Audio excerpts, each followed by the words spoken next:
You're listening to the Telltale Channel. If you like what I do and you want to see me continue to do it, don't forget to check out my Patreon.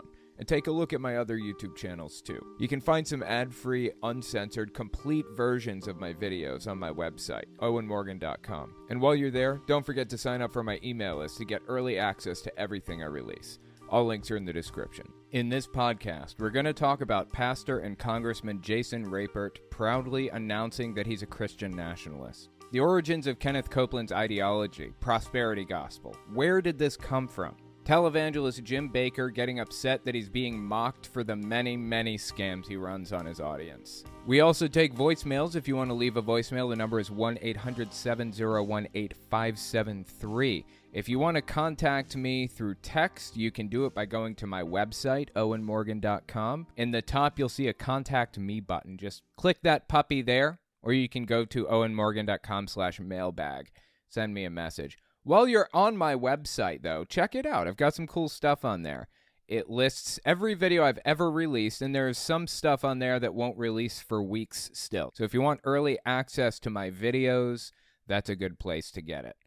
Check out this clip from Jehovah's Witnesses from the early 1970s. All the way back then, they believed the end would be here by 1975. Listen to this.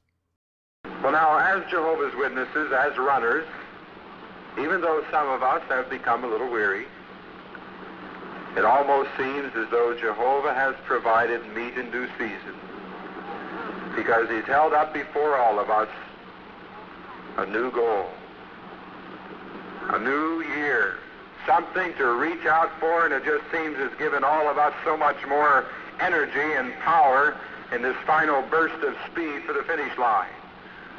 And that's the year 1975. As one brother put it, stay alive to 75. This was a position endorsed directly by the leadership of Jehovah's Witnesses for years and years. Stay alive to 75. It was their catchphrase. Well, eventually they went on to erase any mentions of 1975 from their books. Unfortunately for them, old copies were found in apostates' houses, people who had left the religion behind and were critical of it now. So they started telling their people to burn their old literature. Dead serious. So that stuff like this didn't leak out. Anyways, the reason I wanted to talk about it is because I got a voicemail from somebody that relates to all of this. So let's give this voicemail a listen, see what they had to say. Hi, this is Bethany from Cleveland, Ohio. I'm just wondering, I know that Jehovah's Witnesses have predicted that the world would end multiple times, I think like in the 1970s, and obviously it didn't. What do they do with those failed predictions? Love your show. I hope you answer this question. Thanks. Bye. Yeah, I appreciate the phone call. Really interesting question. 1975 was probably their most notorious because it was in reasonably modern times, right? Other predictions that they made were a long time ago, like in the 1800s, or 1913, 1914, 1919, 1922, and 25.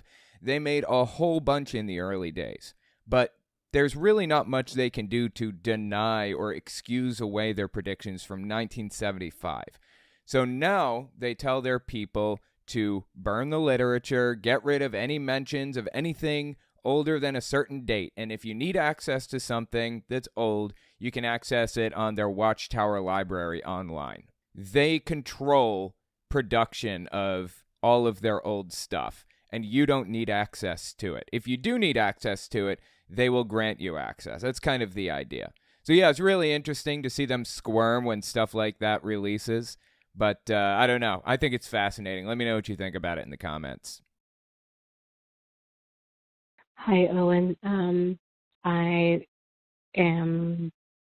reside in PA, and I had learned that PA had subpoenaed the records of all of Jehovah's Witnesses congregations since 1987. Maybe that had to do something with one of the leaders stepping down. I'm not sure. Maybe you could look into it more and have say on it. Thanks. Bye.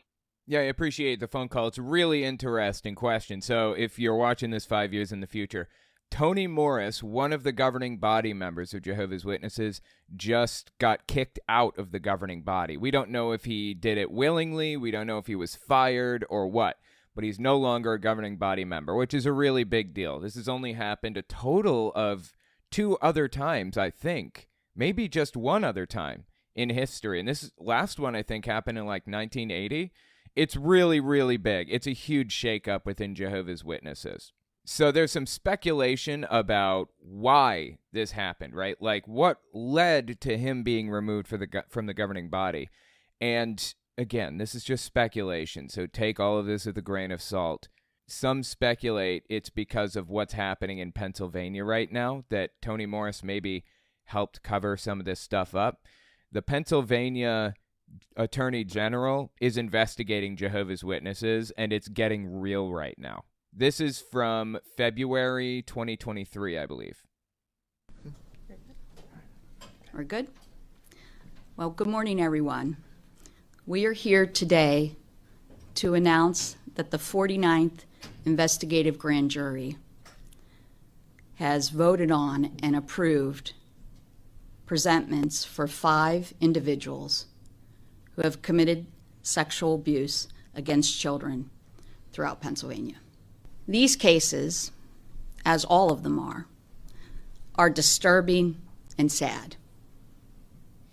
But this one, in particular, digs deeper, because in this case, all of the defendants and all of the victims come from the same religious organization, the Jehovah's Witnesses.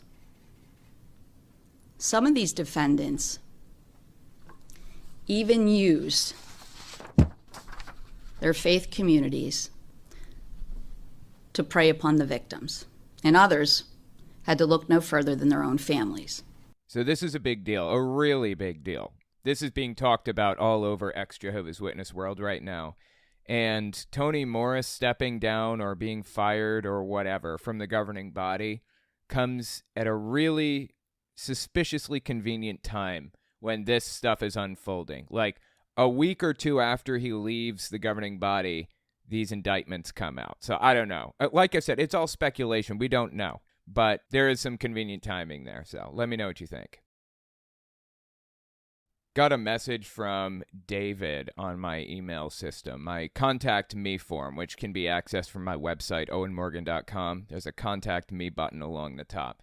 That's how David contacted me in this case, and he sent me a link to a BBC article titled Hamburg Shooting, 7 Killed in Attack on Jehovah's Witness Hall. This is really devastating information. From what we understand, it's the news is still unfolding, but it sounds like it was an ex-Jehovah's Witness who did it. I have to say I completely disavow this. I would never, ever endorse anything like this. This is just really sad all the way around. It's just heartbreaking. Let's read the article. 7 people, including an unborn baby, have been killed in an attack on Jehovah's Witness meeting hall in the German city of Hamburg, police say. They say the gunman acted alone in Thursday's attack and later took his own life. His motives are unknown. The suspect, named only as Philip F., is said to have had ill feelings toward the religious community, of which he'd previously been a member. Videos emerged appearing to show him firing through a window of the hall. At a briefing on Friday, the police said 4 men and 2 women lost their lives. All the dead were German nationals. 8 people were injured, 4 seriously. A Ugandan and Ukrainian were among those hurt. Jehovah's Witnesses, as an organization, not as individual people, is absolutely terrible in every way. It's a destructive organization that intentionally sets out to ruin people's lives if they try to leave it. This is stated in their doctrine. If people leave, you must withdraw support from them entirely. You must stop talking to them. And if you don't stop talking to them, then you'll lose your connections to everybody you ever knew and loved too. It's deeply destructive, but that doesn't excuse this type of behavior. There's no excuse for it. Aside from the fact that I don't stand for violence under any circumstances, I mean, that's all I really need to say, right? All I need to say is I don't stand for it, period. But if you need a reason to not do something like this, let me give you a logical reason in addition to just standing against violence. Here's the logic. How many people in this Kingdom Hall that were attacked were physically in the religion but mentally out of it and only going for the sake of reconnecting with their family members? How many people lost their lives absolutely senselessly?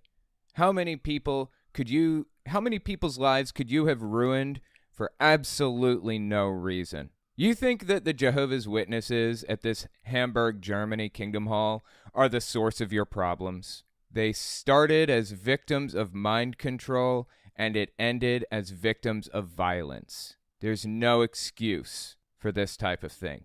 Logically speaking, though I don't need a logical reason to denounce this didn't help anybody. In fact, it only poured fuel on the persecution complex that the Watchtower Society already builds into their people. So, thanks for nothing to the attacker. Thanks for nothing. Fa of the Q-Tube family, have you heard about what's happening at the Kingdom Hall in Germany? Heard he was an ex-JW, maybe snapped when shunned. Yep, I heard.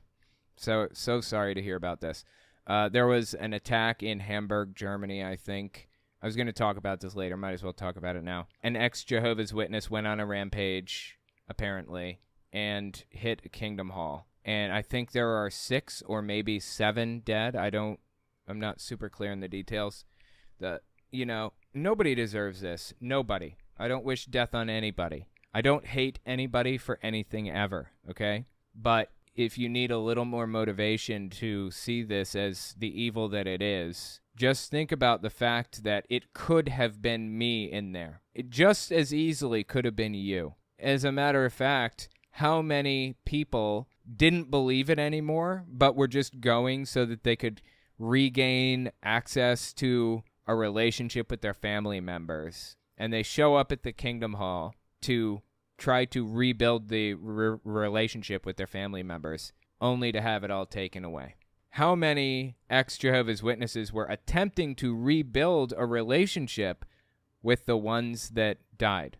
This doesn't help anybody. It's truly deeply devastating, and I'm so sorry to hear that the Jehovah's Witnesses in that Kingdom Hall suffered the way that they did. This is international news, too, because this type of event does not happen outside the U.S. I know this happens constantly in the U.S., almost never in Europe. So it's all over the place right now. Again, I'm really sorry to hear what happened at that Kingdom Hall. Doesn't help anybody. And Jehovah's Witnesses, to top all of that off, the organization is going to use this to fuel their persecution complex for, the rest of time, probably. Where, in reality, there's no reason to think that this is the result of persecution, hatred or whatever. Nobody deserves to be attacked this way. Nobody. I just wanted to put that on record. That being said, Jehovah's Witnesses as an organization still deserve to be criticized and still need to be called out for the wrongs that they perpetrate on society. So I'm not backing off. I'm going to continue to talk about the issues, surrounding Jehovah's Witnesses, despite what happened in Hamburg, Germany. But my hearts go out to the family members of the people that died in Hamburg, Germany. I'm so sorry to hear that. Nobody deserves that. And if you have ever considered something like this, please talk to somebody about it. This is not helpful, not going to help the movement, not good, and there's something wrong if these thoughts cross your mind. Anyway, thanks for the super chat. I appreciate that. There's like a split in the Jehovah's Witness community where, one half, or not half, but a small subset of ex-Jehovah's Witnesses want to be extremists and believe that this is deserved and stuff like that. And it's just sad, man. It's just straight up sad. Budman Buds, welcome. Curious, can you come back to JW's once this fellowship? Yes, it's called being reinstated, and the process is arduous. You basically have to continue to attend meetings completely separated from everybody else, not allowed to talk to them. They're not allowed to talk to you. They're not allowed to even look at you. You have to do that for 1 year, 12 months. Every single meeting you attend, every single meeting you underline your watchtower and you read your literature and study everything for 12 months, and then they'll review. My brother went through that review process 3 times. 3 years he did this. And, well, I guess 2 years because the third review. So, anyway, he did this for some really long period of time. And they never reinstated him. They never let him back in. Why not? Got me. Best thing that ever happened to him, though, in my opinion, not getting reinstated. Anyway, I've thought about going back and getting reinstated just so that I could have a relationship with my mom. And then I realized, oh, yeah, my mom is absolutely fucking terrible. Why would I want to do that? I haven't, none of my other family don't talk to me because of Jehovah's Witnesses. They don't talk to me for other reasons. Like the fact that I'm to the left of hunting the homeless for sport. They won't talk to me for that reason. They're on the right. A lot of them. My mother's counting down the hours right now, and I can't go see her. I can only do video calls. Losing family members sucks. Yep. That is really rough. I'm really sorry to hear that. That's how it is, right?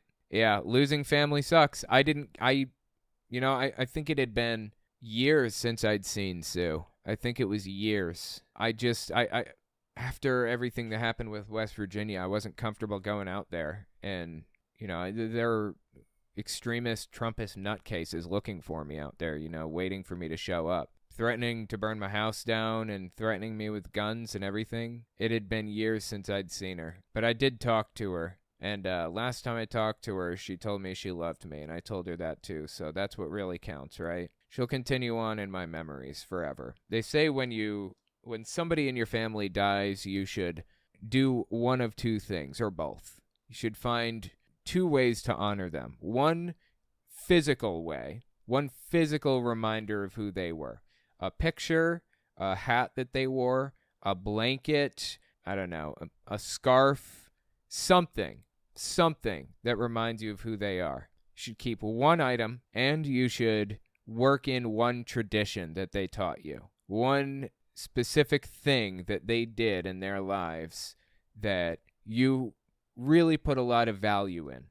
Sue was generous. Sue would give you the shirt off of her back, to her detriment even. She would do anything for anybody.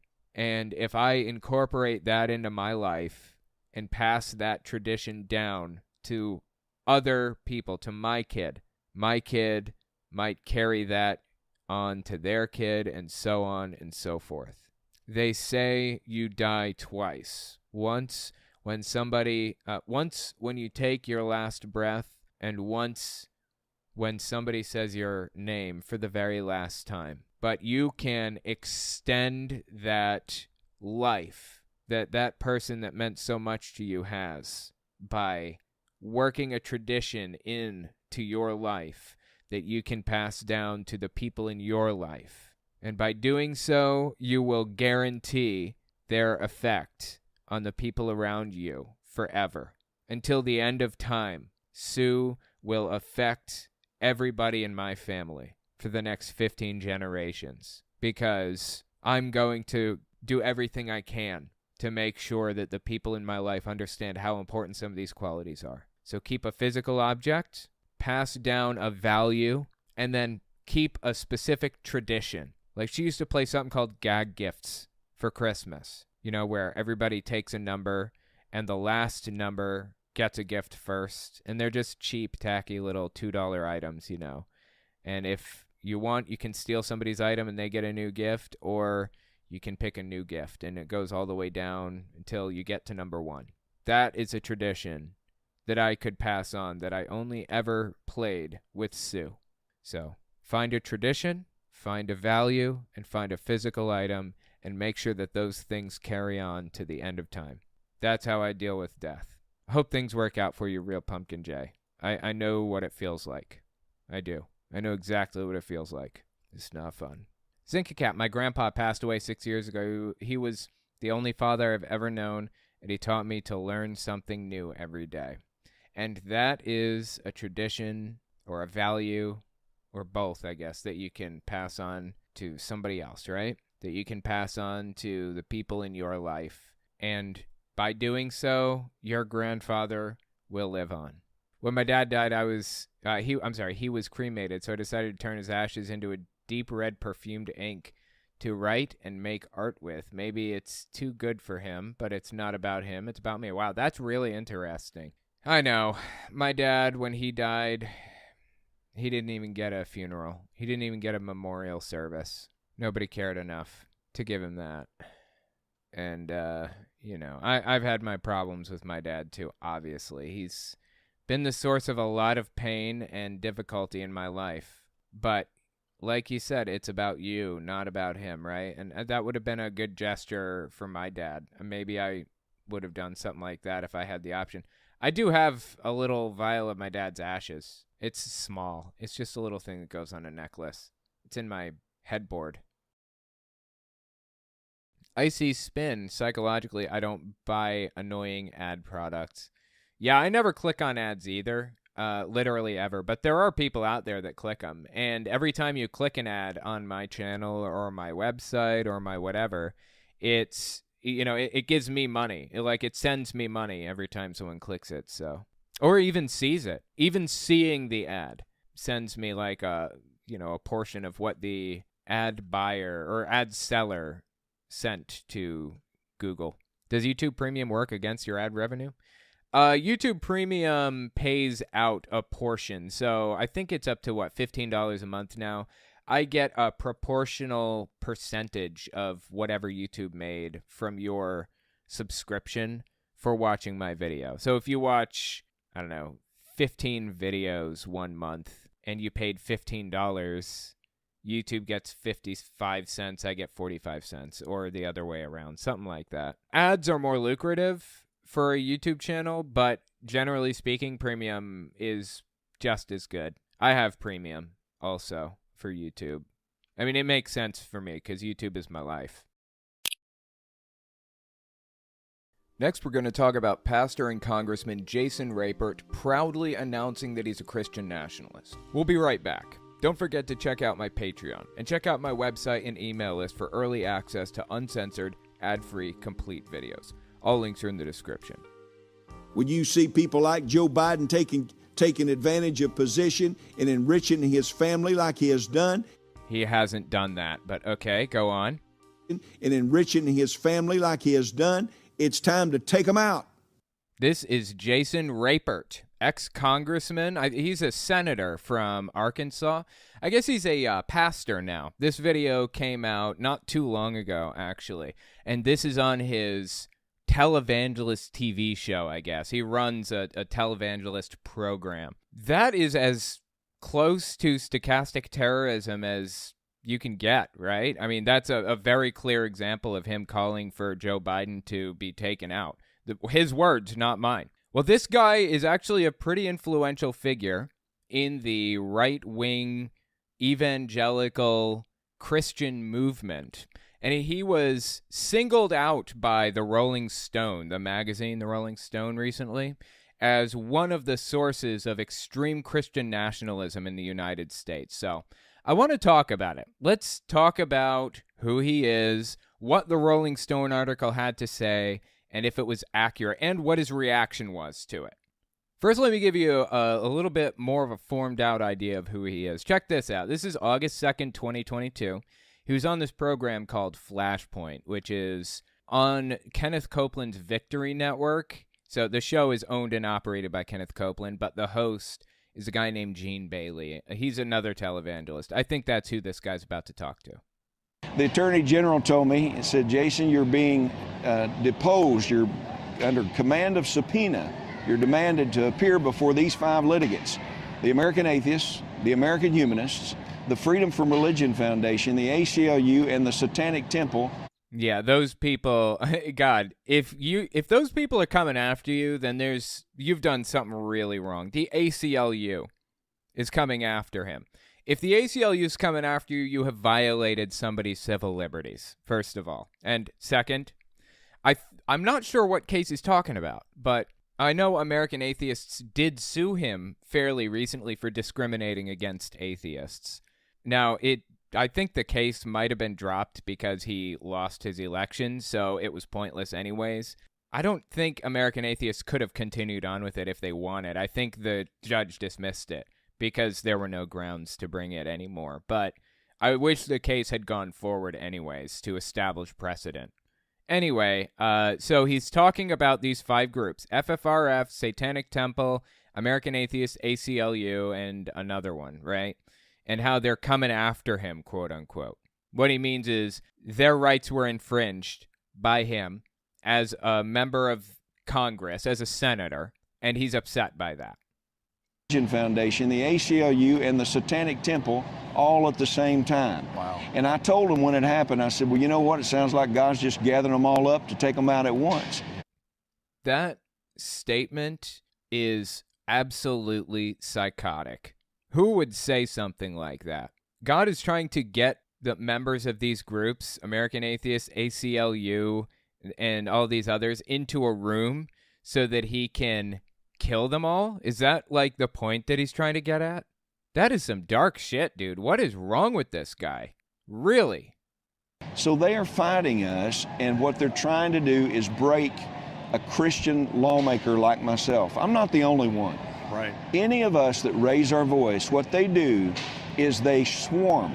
No, it's not you raising your voice that's the problem. Go nuts. You've been talking about Christianity for like your entire life. Nobody cares if you raise your voice about this. What we care about is when you violate other people's civil liberties, when you take our rights away from us. That's the problem. In favor of his own rights, in favor of Christian rights. You're elevating people from your in-group, your privileged group. You're elevating them up to be above everybody else. That's the issue here.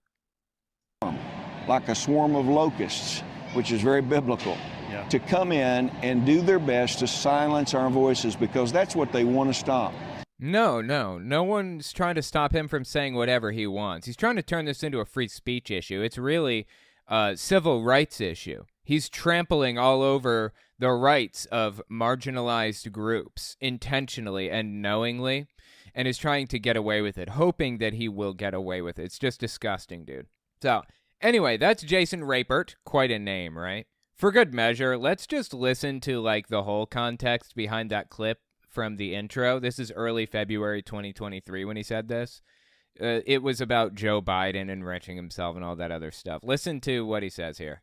When you see people like Joe Biden taking advantage of position and enriching his family like He has not done that. That's completely made up. This is like conspiracy theory fever dream about Hunter Biden's laptop and stuff. Like, it's completely made up, all of it.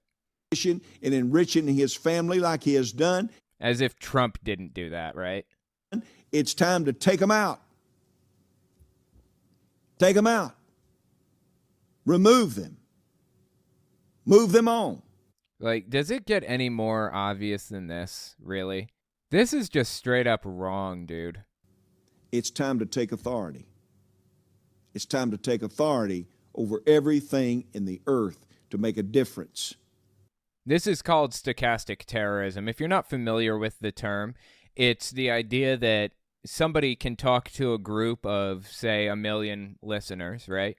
And if only 1% of those million listeners become motivated enough to do something crazy, like, you know, appear at like the White House with a gun or something like that, and only 1% of that 1% has like the weaponry needed, and an even further 1% of that 1% has a car and the weaponry and the motivation to do it. Even that small fraction of a fraction is still multiple hundreds of people, depending on how big the audience is and other factors like that. That's stochastic terrorism. It's the fact that he's demonizing somebody to the point that it's statistically likely that some lone nut is going to hear what he says and be motivated to try to do something about it. We saw Donald Trump exercise his power of stochastic terrorism against Congress on January 6th. Donald Trump used his power and fame and money and influence to get thousands of gullible suckers to show up there and break into the Capitol and attempt to stop the proceedings, which resulted in at least one of Donald Trump's followers dying, being killed because of what was happening. That's stochastic terrorism. And we can see this happening like all over the place. Like Boston Children's Hospital has been the target of stochastic terrorism too. That's what he's doing right now. He may not be coming out and directly saying, I want you to get your gun and blah, blah, blah. He may not be saying that directly, but the way that stochastic terrorists phrase things is done in a very intentional, specific way. Now, is what he's doing here intentional? I think so, but it's just a guess. It's hard to know for sure if that's what he intends or not. So anyways, let's talk about him getting on the cover of the Rolling Stone magazine. This is the cover right here. The Christian nationalist machine turning hate into law. So I wanted to take a look at it, but before we do, listen to what he had to say in response to being put on the front here. I want to start right off the top with you, Senator Rapert, because, people live... This is a bad name, right? Like, who came up with this surname for this family? Most people come up with this name at some point along the line, right? This name hasn't existed for 7,000 years. Who decided to name themselves Rapert as a last name? A lot of people name themselves after their parents. Anders' son or John's son, right? Johnson, Anderson. Or they'll name themselves after like their occupation, Tyler or Mason or whatever. You don't think that's maybe how he ended up with his last name, do you? I don't know. Just something to knock around. Anyway, keep listening to this dude. Senator Rapert, because, people live their whole life hoping one day that if they do things right and they're successful, they'll make it to the cover of the Rolling Stone. And here you are. Look at this, your Christian nationalist machine turning hate into law. I had no idea you were doing all that. These folks that are writing this, they're just trying to sensationalize. That's correct. And I can just imagine the liberal coffee table that they sat around and they said, what can we do to begin to demonize Christians in the country? Oh, absolutely. Definitely. Yeah, they're trying to demonize Christians, right? It's not that Jason Rapert has intentionally set out to control people in the United States and force them to live their life the way that he wants them to. Couldn't be that, right? I mean, he's open about that, by the way. This is not speculation. This is something that he openly says he wants to do. He wants to force people around him to live life the way that he wants them to live it. It has to be about him being persecuted, right? So let's just take a look at this article real quick. The Christian nationalist machine turning hate into law. This is the Rolling Stone article about Jason Rapert. Jason Rapert has likened himself... I really want to enunciate that T so that YouTube doesn't think that I'm saying something else and try to demonetize it.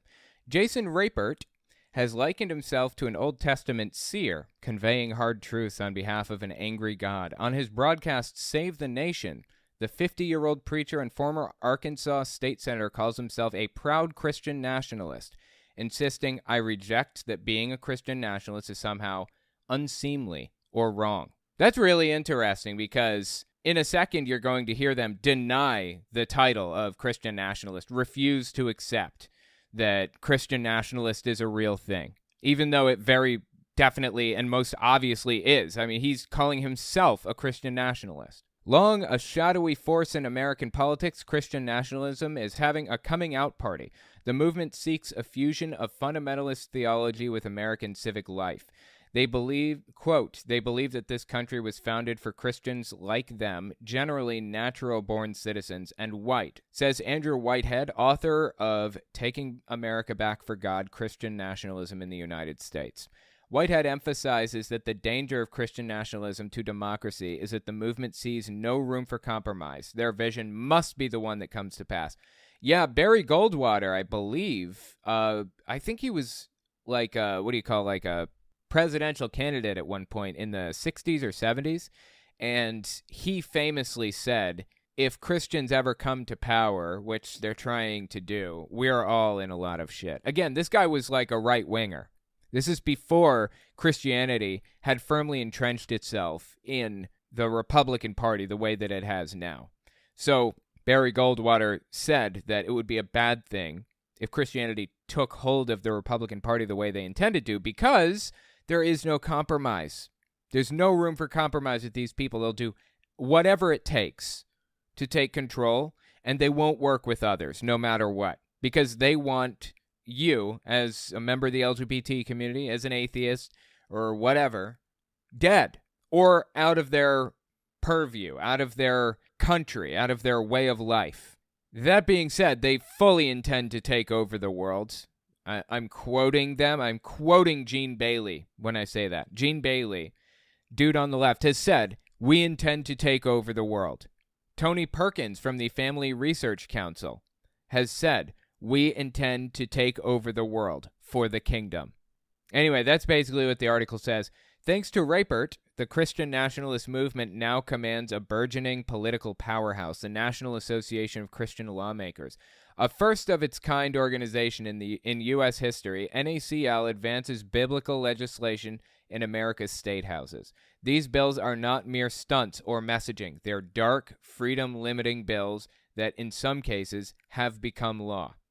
NACL's impact has already been felt nationally. The group played a significant role in the legal fight.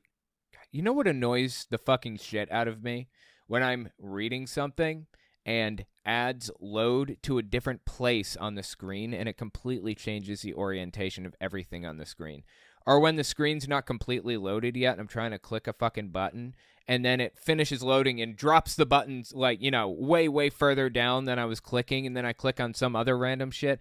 That is so annoying to me, okay? They should disable links until the entire page is loaded, or they should place the links where they will most likely be by the time it's loaded. Or, in addition to all of that, they should also load ads and keep the container for the ad exactly the same. It's the same size no matter how big or small the ad is. That ad stays there forever. That shit is so annoying. Anyway, got off on a tangent there, sorry. Let's keep reading here. NACL's impact has already been felt nationally. The group played a significant role in the legal fight that culminated in the Supreme Court overturning Roe v. Wade.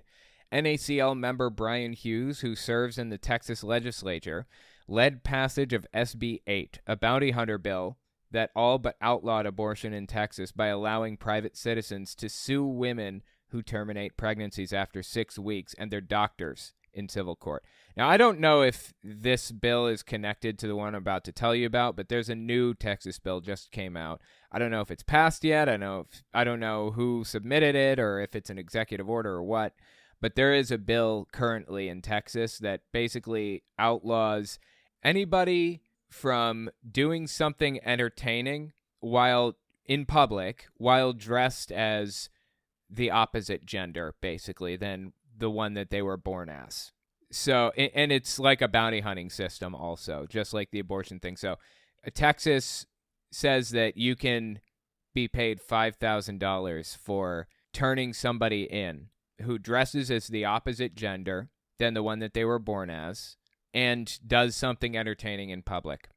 Rip every female comedian in Texas who likes to wear pants. Not good, people. Not good. Not good at all. Use ad block. I could, but this is incognito mode. And you know what? I prefer to support people. I would rather support people, I'm okay with paying the cost. Not everybody can. Not everyone can afford it or whatever else, and that's okay. I get it. But when at all possible, I want to support people's work. Even the Rolling Stone, So I'm okay with ads. And of course, as somebody on YouTube, I can't possibly denounce ads, so... All right, and now we've read that article. We got an idea for what it was all about. Let's keep listening to what they had to say about it here. We're doing all that. These folks that are writing this, they're just trying to sensationalize. That's correct. And I could just imagine the liberal coffee table Let's sensationalize what? No, all of that was absolutely accurate and correct. What specific thing did he have an issue with? He said that he's a Christian nationalist. Those are his words. He likes being called a Christian nationalist. He identifies as one. I don't understand. What's his issue? What was sensational about it? The liberal coffee table that they sat around and they said, what can we do to begin to demonize Christians in the country? Okay, it's not Christians that I have a problem with at all. I mean, there are Christians watching this right now. It's not Christians. It's Christian extremists. It's Christian nationalists that everybody should have a problem with, up to and including other Christians. Everybody should recognize this as the societally damaging evil that it is, the concept of Christian nationalism. Christians and atheists and every other religion out there should band together to stamp out the concept of Christian nationalism and make Christian nationalists, like this guy, fully understand that his ideology is not welcome in government. It's fucking disturbing. I believe they absolutely decided to use the term white supremacist, white nationalist, and try to figure a way to do this. They didn't use those words at any point in that article, to my knowledge. Where is he getting that? There was a guy named Whitehead in the article who wrote a book called Taking America Back for God. Is that what he's talking about? There's no other mention of white in this entire article aside from where it says generally natural-born citizens and white. That's who the Christian nationalist movement, stands for and wants to promote. Christians, like them, generally natural-born and white. Yeah, there's nothing in here about white nationalism or white supremacy. He didn't say a word about that. The NACL logo, which is apparently the organization that Jason Rapert started, and by the by, Gene Bailey, the guy talking to him, is on their board, for what it's worth. Apparently, the NACL was started by Rapert, so the logo is a crusader's shield, red, emblazoned with a white cross. Does it get more on the nose than that, dude? That is some disturbing shit right there, for real. White nationalist and try to figure a way to do this. They never said that. And so this is the hit that they've put out against you. They've put out against every single conservative Christian in the country. Oh, so, God, this, you know what this reminds me of? This reminds me of that meme of Donald Trump. This meme is a perfect example of propaganda. In reality, they're not after me, they're after you. I'm just in the way. This is a meme that Donald Trump himself spread around social media like forever ago. It's like an inspirational type of thing. And from what I can tell, interestingly enough, if you can believe this, Bibi Netanyahu actually has a similar meme. Same format, same everything. I'm assuming that it says the same thing. I can't read Hebrew, but yeah, I'm guessing that's what it says. Fascinating, isn't it? Fascinating how they copy the same stuff that they believe works. The same propaganda, just copied and pasted across fascist regimes. Super interesting. Anyways, yeah, that's what he's saying here, because that sense of loyalty, brotherhood, and camaraderie builds people up and makes them true believers for the rest of their lives. Makes them willing to crawl over broken glass to do whatever it takes to solve your problems.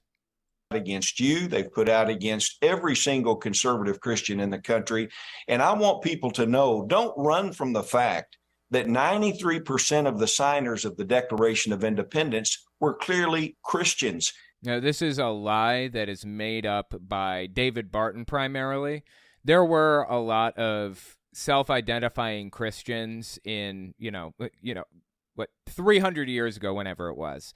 Lots and lots of self-identifying Christians, but David Barton claims that they had seminary degrees, like all but one or two signers of the Declaration of Independence had seminary degrees, something like that, when in reality, that's a complete misrepresentation of the situation. Thomas Jefferson, one of the founding fathers, one of the most prominent founding fathers, one of the early presidents even, one of the people that helped write the Constitution, was a founder of the Enlightenment movement. He didn't even believe in all of this magical nonsense. He had what he called the Jefferson Bible, where he cut out every mention of anything magical in the Bible. The Jefferson Bible. The Founding Fathers and America overall were very much in favor of and built upon the ideas of the Enlightenment. The idea that critical thinking and logic and reason should be all we need to build a government. But, he doesn't care. He's just going to lie about it. He's just going to make it up. Were clearly Christians. It was articulated that they were Christians, and they were patriotic. They loved America. They were nationalists. Okay, patriotism and nationalism are two different things. Patriotism is loving your country. Nationalism is loving your country and hating every other country and doing whatever it takes to make the others fail so that yours comes out on top. Nationalism, a strong sense of nationalism, is commonly linked to fascism. For example, Hitler's regime was very famously nationalist. They leaned into nationalism heavily. That's why it's so weird for, these people to pick the word nationalist, lean into it, like that word, identify with it. Christian nationalist, they love it. That is literally the word that Hitler used. Why are you choosing that word? Bizarre. And so I don't run from the term at all, Gene, and it doesn't bother me. And you know what? I'm just glad that they know that we're serious about saving the nation. Right.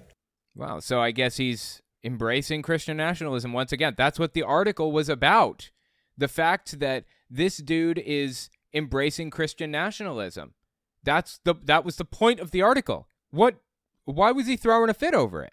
It was accurate then, right? Just insane. Well, check this out. This is from the same video, right? They did this hour-long program just a couple of minutes after Jason Rapert's, oh, God, I can't get over that name. Just a few minutes after his interview, this guy, Luke Ball, comes on. Luke Ball, as it turns out, is a staffer for Matt Gaetz, Madison Cawthorn, and others. He is a prominent far-right extremist congressman staff member that does various different things for the congressman. He's also apparently the founder and CEO of Right Life Media. I have no idea what that is. The gold standard in conservative media. Wow. This is him right here. Jesus Christ, dude. Just 5 years now. I started making videos when I was in high school for political campaigns. Okay, interesting. Well, let's see what his YouTube channel looks like. Luke Ball. I've worked 35 subbies, huh? Wow. He's coming along. 35 subbies. That's impressive. Really, really good job there, Luke. Love it. Love it, buddy. You're doing it, bud. Keep chugging along. Anyway. Who am I to talk shit? I'm not like that big. My YouTube channel is, not humongous, so I can't talk shit about how small someone's channel is. Anyway, so that's Luke Ball. Let's listen to what he had to say. March 2nd, 2023 is just a few minutes after that Rapert interview. Oh, yeah, a little lead up to this video before we listen. He was talking about student debt relief, how right now the Supreme Court is reviewing a case that will determine if Biden is legally allowed to forgive student debt. He's trying to forgive like $10,000 or $20,000 in student loan debt, depending on various different factors. So, yeah, Luke Ball does not like that very much. Let's listen. It's honestly the birth pains of socialism. When somebody goes and takes out all of these loans and pursues their education, fine, that's their prerogative. But why should I be paying for somebody's gender studies, queer Eskimo degree over here? They took out hundreds of thousands of dollars to get whenever I decided to go to college and pay off my own debts the right way, because this is a personal issue for me. This is my generation. I went to a college that I could afford. I paid my way through it. I was able to graduate debt-free. I don't believe him. I don't believe him for a second. What school did he go to? Either he was independently wealthy or his parents paid it off for him instead of him having to pay it off, or he got a loan from somebody else or something. You cannot go to school and work your way through college in today's environment. It's not possible. You know how much college costs? Somewhere in the ballpark of $15,000 a year on the low end. $15,000 a year, okay? Do you know what minimum wage pays right now? What is that, $7.25 right now? That's $15,000 a year as it happens. $15,000 a year is what minimum wage pays. Now, granted, most people are making $15 an hour at this moment. Or not even most, probably, but many are making $15 an hour. Like McDonald's, I think, is now paying $15 an hour. So is Burger King, Taco Bell. There are a lot of places that are paying $15 an hour on the entry level, right? So that's $31,000 a year, right? Subtract some for taxes. Of course, you won't have to pay those taxes, but you'll get them back at the end of the year in a return. That money does still have to go to the government temporarily, though. So you're actually really making about $28,000 a year, minus the $15,000 a year it takes to go to college, plus what, $1,000 a year for books, maybe $500 to $1,000, right? You're left with about $12,000 a year, and what is rent up to right now? $1,000 a month. $800 a month for like a 2-bedroom in some areas. This dude did not pay his way through college unless he was already wealthy. His parents paid it for him, or he took out massive student loans. This is a blatant, bald-faced, flat-out lie. And this dude is a propagandist for the right. Always has been. And I did it because I chose to make a financial decision that would set me on the right path. I don't see anywhere in Scripture either where it says that we are supposed to, as a government, pay off everybody else's debts. We talk about this element of forgiveness, and that's what the left likes to throw back at us sometimes. Wow, that's really interesting. No, let's just step back, listen to one more time, okay? Debt-free, and I did it because I chose to make a financial decision that would set me on the right path. I don't see anywhere in Scripture either where it says that we are supposed to, as a government, pay off everybody else's debts. No, really? You don't see anywhere in Scripture? Well, you just don't read Scripture then, it sounds to me. I think it's Deuteronomy 15. Let's see. Deuteronomy 15. Let's see, which verse is it? The year for canceling debts, Deuteronomy 15, 1-11. At the end of every 7 years, you must cancel debts. This is how it's to be done. Every creditor shall cancel any loan they have made to a fellow Israelite. And who is the creditor in this case? The government. The government is the creditor. Huh, how about that? Every creditor must cancel debts. It is in Scripture. Sounds like this dude, well, you know what? Does this guy really not know? I'm thinking he knows. I'm thinking he just came out and said it knowing that it was false just because he wanted to be a propagandist. That's my guess, but who knows for sure. Supposed to, as a government, pay off everybody else's debts. We talk about this element of forgiveness, and that's what the left likes to throw back at us sometimes. No, I'm just throwing back Deuteronomy 15. It's not about forgiveness. It's just Deuteronomy 15. It's right there, plain as day. Just saying. Whenever we're talking about financial decisions in government. But the reality is you have to look at the source of that. Who has the authority to be able to go in and actually give that forgiveness? The creditors. The creditors do. And that's the government in this case, because they're government-subsidized student loans. That forgiveness. Jesus Christ, praise the Lord, forgave our sins. He has raised up leaders and allowed us to select those individuals who have written founding documents and Constitution and the Bill of Rights. And this is completely juxtaposed to what our founders ever wanted. Okay, he's not using that word correct. Completely juxtaposed to what our founders wanted.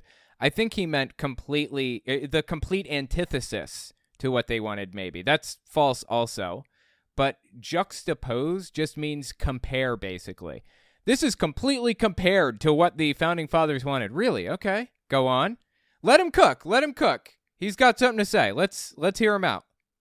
And this is completely juxtaposed to what our founders ever wanted. We shouldn't be subsidizing this. Just absolutely nuts. From beginning to end, this dude, Jason Rapert, Gene Bailey, Kenneth Copeland, they're all nutter butters to the highest degree. How did they get into positions of power? This is nuts, dude.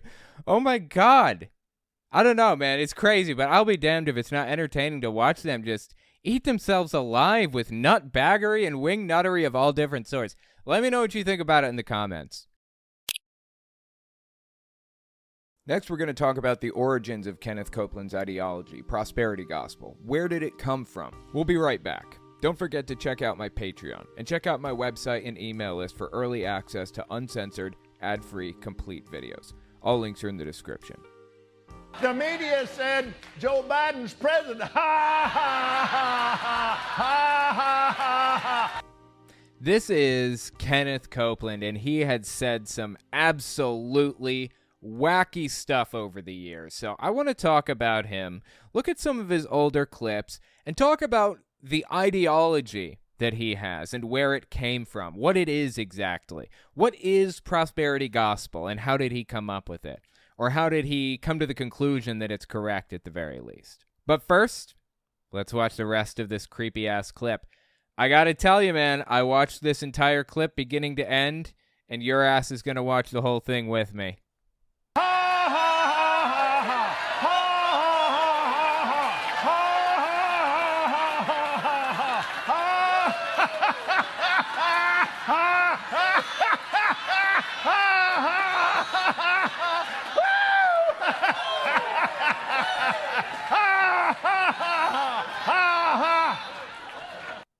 Okay, wow, that was disturbing and hilarious at the same time.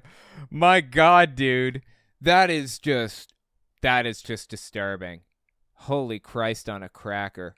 So what you're watching here, what happened is he was laughing that Joe Biden was going to be president. Of course, this is immediately after Joe Biden won the election, and he hadn't been inaugurated yet. So, yeah, that one came back to bite him now, didn't it? But what you're watching with him laughing that turned into a real laugh, this is a real phenomenon that happens with people. They did this test where they asked people to clean up dog shit forever ago, right? This is a scientific test that was actually run. Now, half of this group was asked to clean it up while holding a pencil in their mouth. Holding a pencil like this, right? Now, the group that held the pencil in their mouth rated the task as less miserable than the group that didn't have a pencil in their mouth. Why? Because what you do on the outside is reflected on the inside and vice versa. This is the entire basis for cult control methods. If they can make you believe or make you pretend to believe, make you act as though you believe something, you will believe that thing. And we're watching this happen with Kenneth Copeland. He was pretending to laugh, and then he started to real laugh.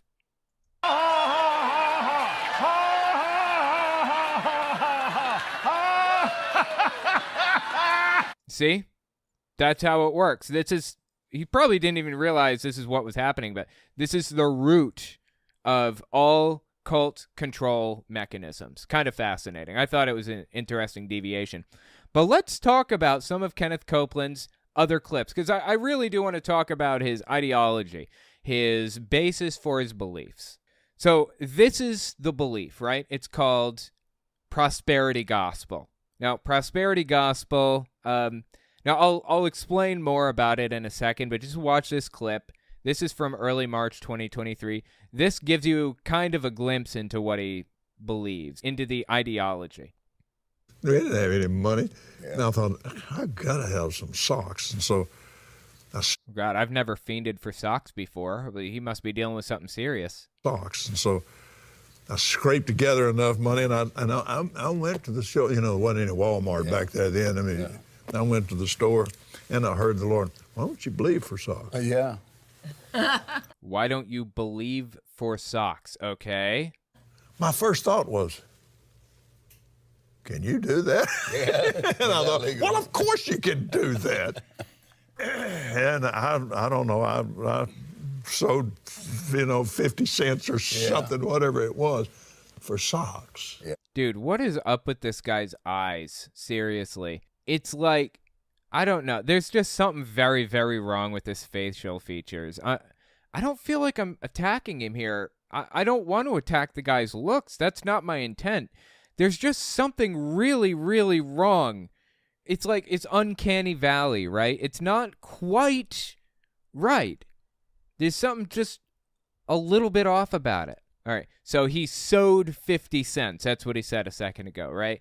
That means he took 50 cents, that's all he had, and he donated it to a ministry. Donated it to, like, the donation box at a church or whatever, the the collection plate or whatever. Okay?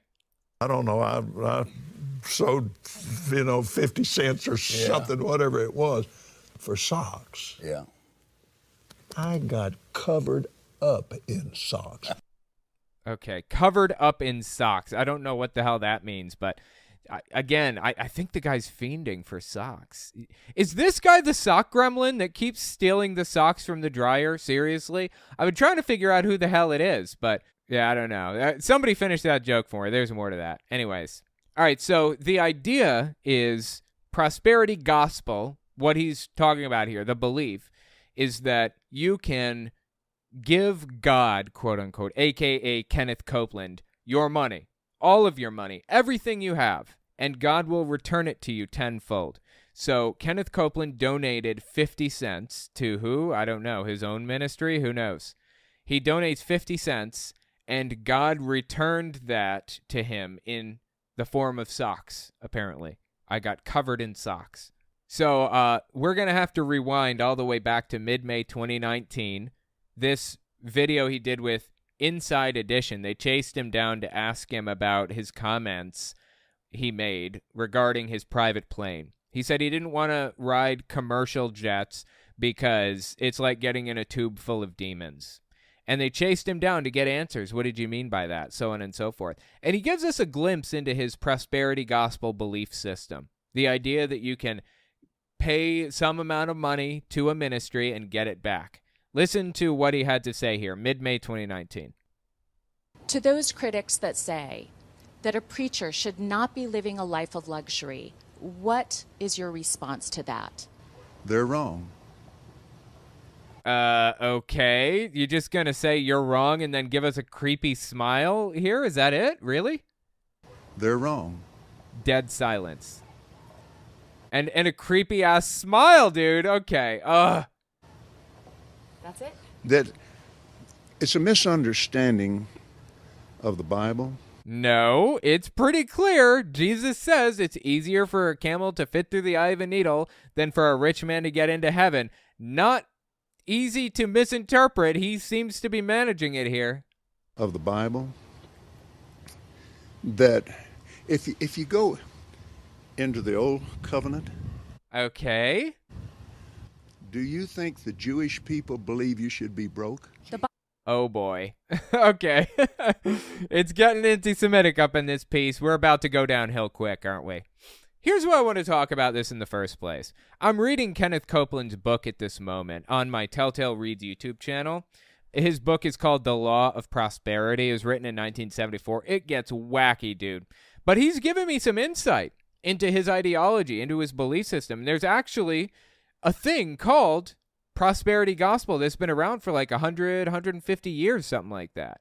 It's a combination, prosperity gospel is, it's a combination of three different ideologies or three different belief systems, okay? It came from Pentecostalism, New Thought, which is basically what they called New Age back in the day. New Age thinking, like Teal Swan or spirit science, healing crystals, that kind of thing. And American gospel of pragmatism, individualism, and upward mobility. So the American dream. It's a combination of the American dream, New Age beliefs, and Pentecostalism. That is what prosperity theology is, prosperity gospel. It really arose in the late 1800s, like 1880s is when it started to emerge. Has a long history of pastors who have preached about it. But it really took off with like Todd White, Oral Roberts, Robert Tilton, Joel Osteen, Creflo Dollar, Kenneth Copeland. These people in this generation are the ones that really pioneered it and made it big. So here's how it works. This is why the guy mentioned the Old Testament, the Old Covenant here. Into the Old Covenant. Do you think the Jewish people believe you should be broke? Here's the idea. He thinks that God created a law of the universe, like the law of gravity, or the law of whatever, any other thing, like the law of gravity.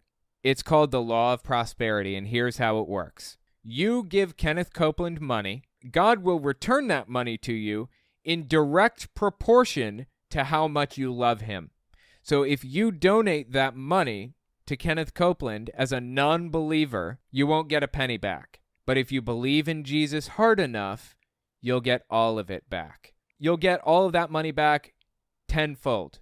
That's the belief. And he thinks that Jews worked out this system, millennia ago with God. God told them, if you donate money to me or donate your time or your sacrifices or your whatever to me, then I will give you what you want back tenfold. That's the belief system. And Jews have known about this secret for millennia, and that's why they're rich and you're not.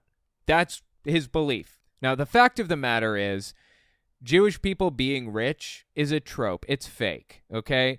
There are not a disproportionate number of Jewish people in the banking industry. There are not a disproportionate number of Jews in positions of power.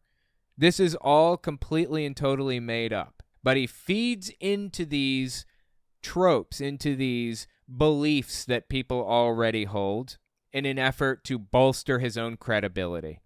Honestly, kind of disgusting. So anyways, that's the belief system, and that's why he mentioned Jews in the Old Covenant. Do you think the Jews of the Old Testament were broke? He said that because he wants her to believe that they worked out this law of the universe with God.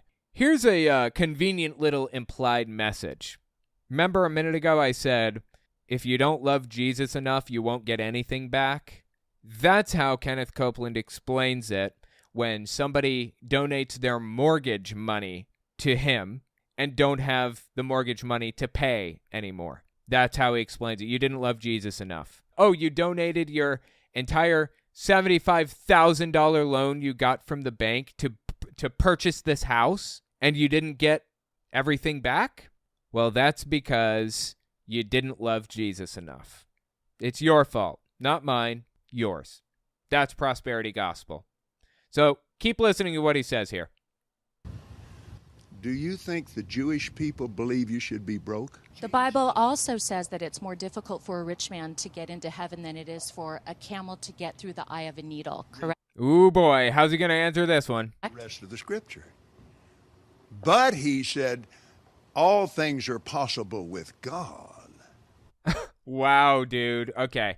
Let me explain the context to that scripture. Jesus was talking to his disciples or his apostles or whatever the holy heck they were. And he said, it's easier for a camel to fit through the eye of a needle than a rich man to get into heaven. And they started complaining. They were like, what? Well, I have money. Like, am I not going to get into heaven then? And Jesus says, well, he had to hedge. He's like, okay, well, if you love God enough, then you can move a mountain. If you have if you have the faith the size of a mustard seed. So by the transitive property, that would mean if you have enough faith, you can get into heaven even if you're rich.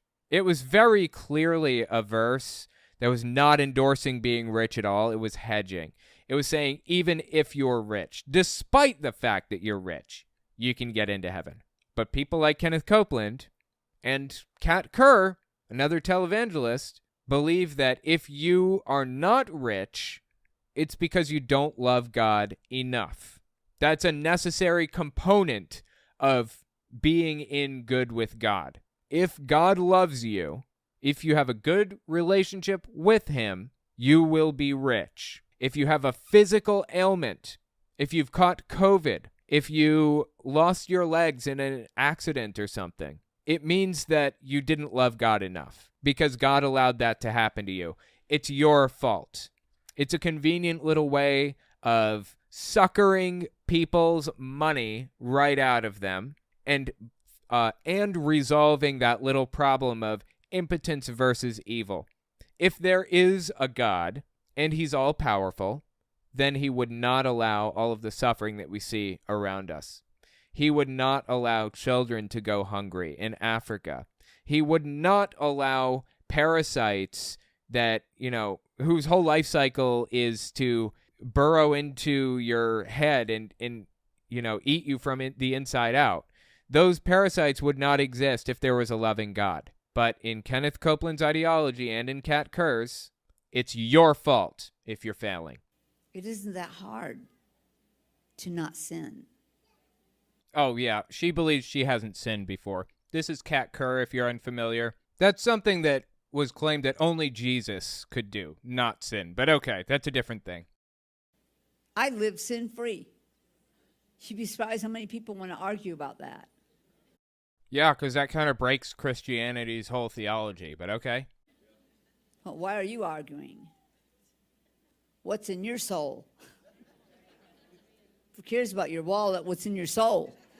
Here we go. This is it. If you had what's right in your soul, your wallet would be full already, people. Look at the smug look on her face, too.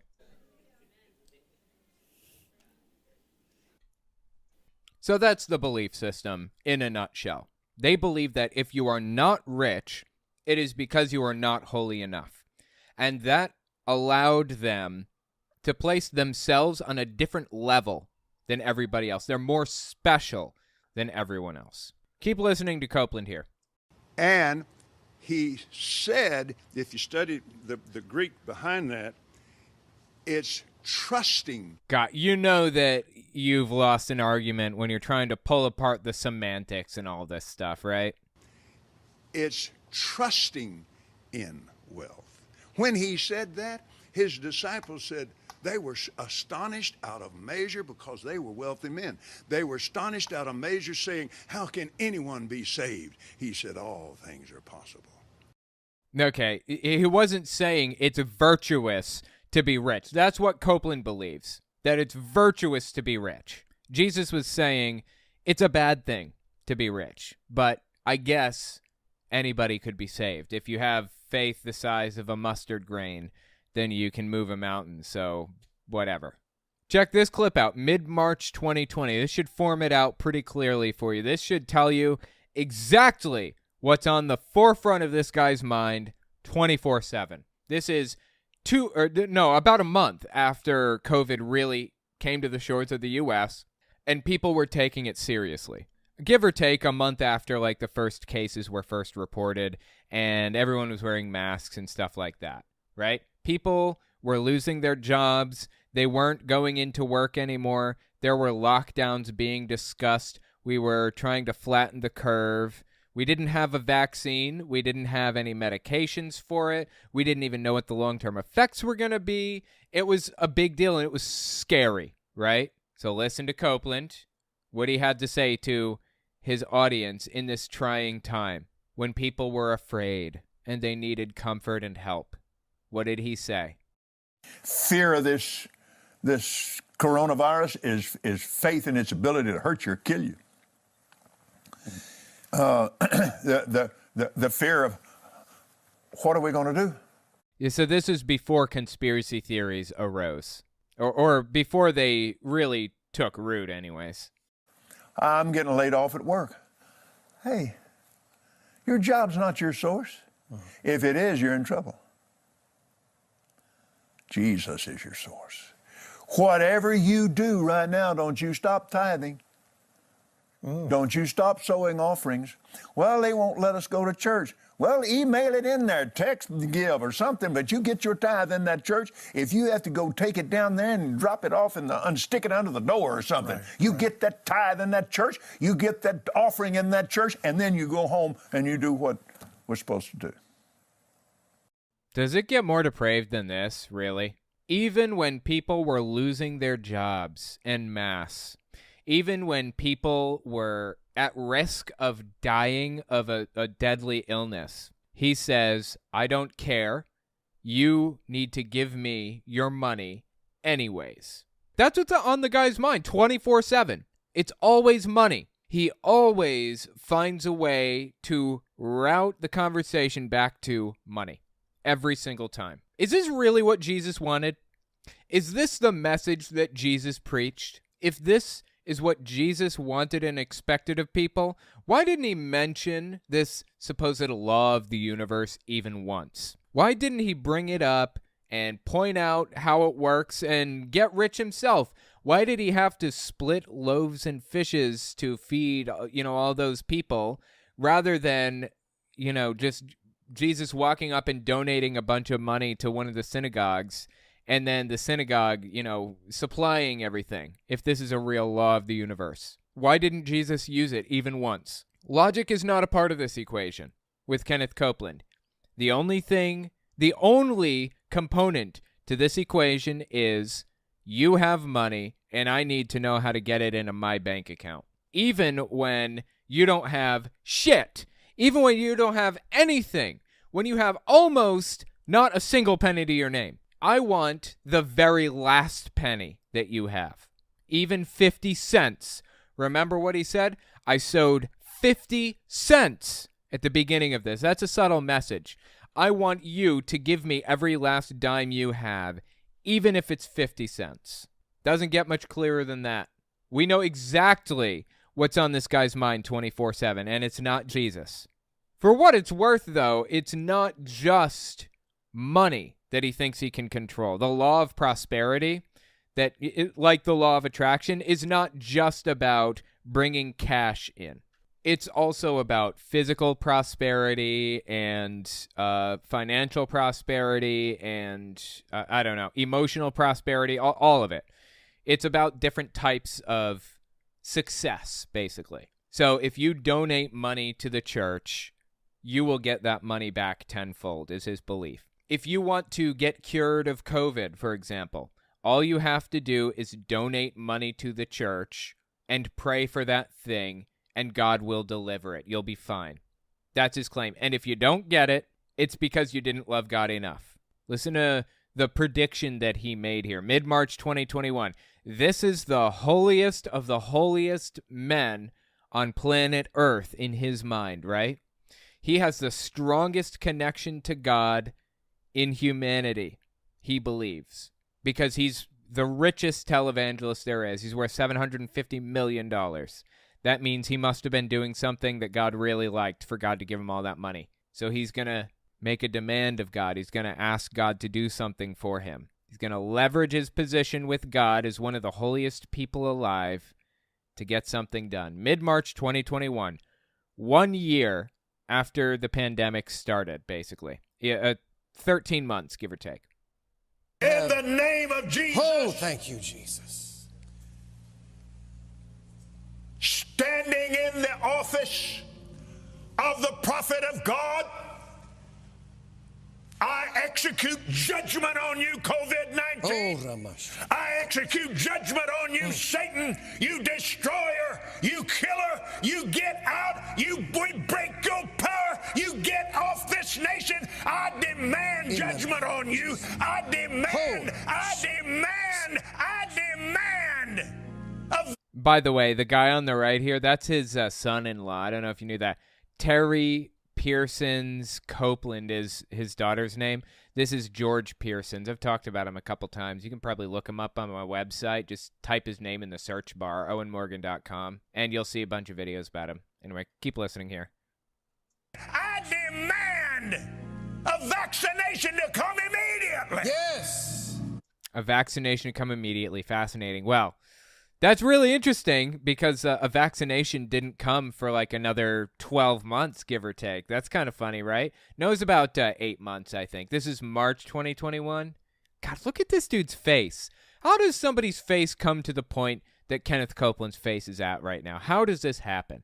Anyways, a vaccine didn't come for a long time, and when it did finally come, he made all kinds of conspiratorial claims about it, like it was taking people out and all this other garbage. So he prays for a vaccine to come immediately. Immediately. That means now, right? I'll give him a month. I'll be super generous and say immediately means within 30 days. Still didn't happen.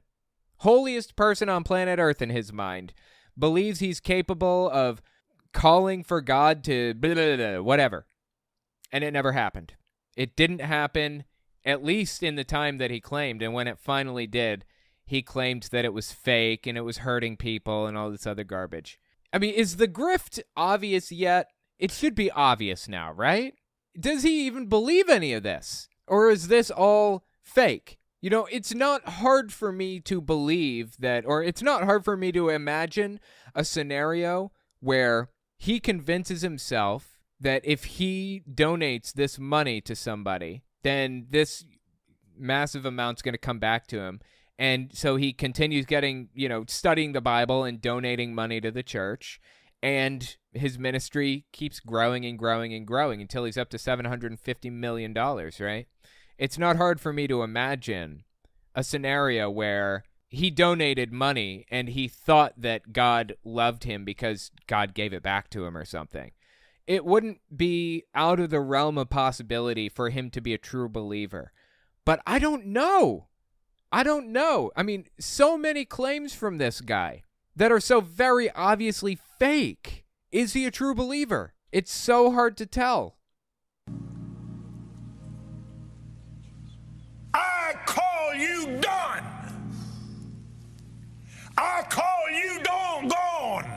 Call you doggone, okay? I mean, this is something that I would expect somebody to say while watching Murder, She Wrote.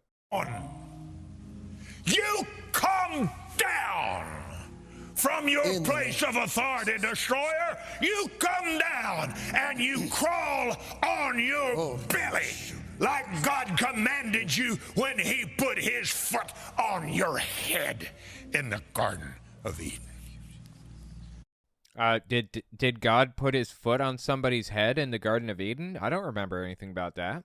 You will destroy through COVID-19. No more! No more! No more! By the way, Satan wasn't in the Garden of Eden at any point. The story specifically says it was a snake, and God was so mad at snakes, he cursed them to walk on their bellies all their days. Was not Satan. No more. Is your mom. Finished. I was close. It is over. And the United States of America is healed and well again. Yeah, except it wasn't. It didn't fix anything. This is March 2021, okay? We're still not over it at the time that this is being recorded. We're still dealing with COVID up to this moment. And this guy is seemingly convinced that it's over now. Check out this next clip. But I knew my covenant brother would come. Well, our God is more than enough, Commander Kelly. Yes, he is. Oops, sorry, wrong clip. Didn't mean to play that one. It was actually this one I wanted to watch, yeah. Mid-March 2022, 1 year after that last video. So, March 2020, he says, the COVID pandemic is hitting everybody and we're all afraid, but you know what? Whether you're laid off from your job or not, you are going to continue to tithe. A year later, March 2021, he declares COVID over in the name of God. March 2022, a year after that. Listen to this clip. And suddenly the Lord said this to me, and I jumped up, ran in there, and wrote it down. This disease called COVID-19. Called what? Disease called COVID. CODV. Okay, well, see, that's the problem. He's about to make a declaration about the wrong disease. See, God didn't know he was supposed to work on COVID-19. He thought he was working on CODV-19 at this guy's behest. Simple mistake. 19 will be over much sooner than you think. That's what he said last year. This is what he said literally 1 year before saying this. He said this exact same thing. I declare this over. And here we sit with him saying it all over again. You think. Christian people all over this country praying have overwhelmed it. Overwhelmed it. Well, sorry to inform you, Kenneth, but as it turns out, you don't have magical powers. You didn't do shit. We're still dealing with this. Thanks for nothing. Give me all the glory, saith the Spirit of grace. Many people will come to know me through it. I'm still Lord over the nation. I'm on the throne, and faith in me changes things. Glory to God. Just embarrassing. Sad and embarrassing. It's so embarrassing, it's painful at this point. You want to talk about painfully embarrassing, though? Let's just watch the rest of that clip I pulled up by mistake a second ago. Mistake. This is a video from 1995. He's in a movie, as it turns out. Commander Kelly. This is a dangerous mission. Dude, I honestly, no joke, I love the aesthetic. I think that's fantastic. This is a dangerous mission, Commander. But I knew my covenant brother would come. Well, our God is more than enough, Commander Kelly. Yes, he is. Is everybody ready now? Yeah! Let's get it done. Let's get it done. Ride out for Jesus.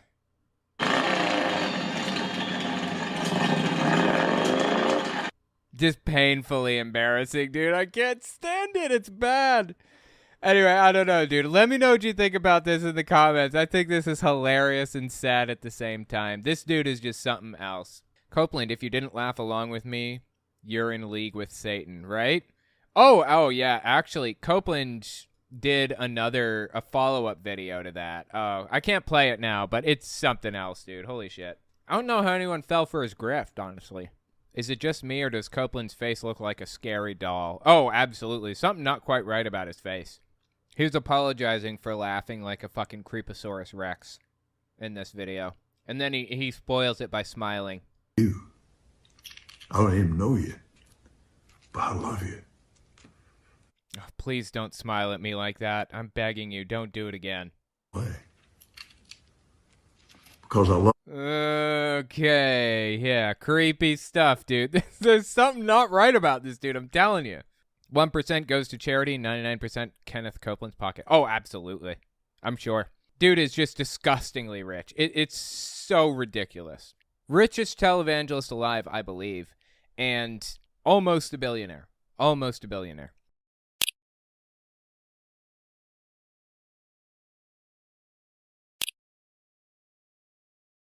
Next, we're going to talk about televangelist Jim Bakker getting upset that he's being mocked for the many, many scams he runs on his audience. We'll be right back. Don't forget to check out my Patreon and check out my website and email list for early access to uncensored, ad-free, complete videos. All links are in the description. I'm going to eat some more of this if you're not careful. Oh.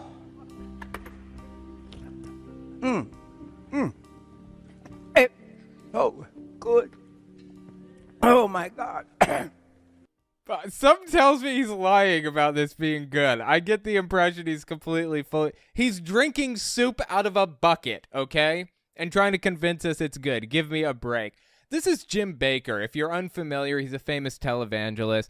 Went to jail back in, I think, the 80s for a bunch of stuff. Wire fraud. He's basically telling people that he was going to use their donations for something very specific. And then he lied. He took the donation money and spent it on whatever he wanted. And that's illegal. That's called wire fraud. So he goes to jail for, I think, 7 years. And he appeals, and he appeals, and he appeals. And he eventually gets his conviction overturned on a technicality. The technicality was the judge said, "You make Christianity look bad," at the end of his trial. When he was all sentenced and everything, the judge said, "You are disgusting." And he said, "That's Christian persecution." The judge was obviously biased, and I deserved to get out of prison because he was so biased. And they let him out. So he was supposed to serve 15 years, I believe, and he only served 7. After his stint in prison, he gets out and starts another televangelist TV show and shills his products left and right. And that's what we're here to talk about today. Jim Bakker's scammy products that he uses to grift, that he uses to scam people out of their hard-earned dollars. Check this out. Mid-August 2021, this isn't even his worst product. We're gonna start small, okay? Let's start small with the scammy products. Listen to what he had to say with this one. I'm just going to reiterate that I want you, when you order this $1,000, to do it in faith, to sow that $1,000 seed in faith, believing that this is part of your seed into the kingdom of God. You're doing something for the kingdom of God. and God is going touching the world. Just they're touching the world. literally. It's true. Mm-hmm. And so we're sending out the what do you call the blanket again? Miracles happen. A $1,000 Miracles Happen blanket. $1,000 to Jim Bakker's ministry, quote unquote. And you get this Miracles Happen blanket. Just wait, it gets worse. So he's appealing to people to send him $1,000 for this blanket. Miracles Happen blanket. Just a big that blanket right there. prayer cloth. You're There gonna it get that is. as just sleep under it or do whatever you want to do with it. Hang it on the wall. That'd be a great wall hanging. But what else Lay do it they over get your with it, finance. Nana? Lay it over your bills. That's because healing of your finances. Lay it on your bills. Healing of your finances. Are you hearing this? So they're appealing to people who don't have the money to spend. They're appealing to people who have financial problems.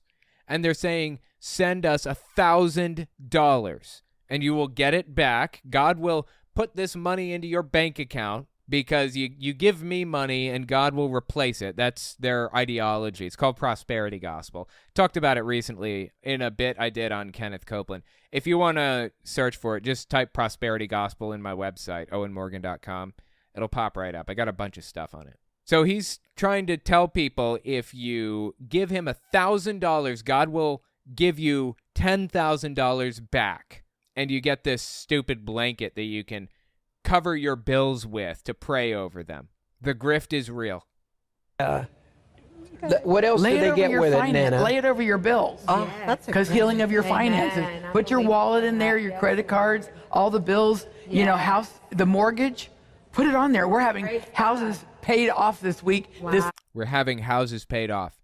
This is a not so subtle message that you should give me your mortgage money and God will pay your bills off for you. God will pay the mortgage off if you just send it to me. You know, if God is just passing out money, why are you asking for money from me? Can't God just put this money in your bank account? I don't understand. Why do you need mine? This is the most scammy televangelist I think I've ever seen in my life. Mortgage. Put it on there. We're having houses paid off this week, this last month and this month. And I'm like, hallelujah. Yes. Amen. Hallelujah. Amen. They're just depraved stuff, dude. Depraved stuff. How does it get lower than this? Here's another example of him being like one of the lowest people ever, in my opinion.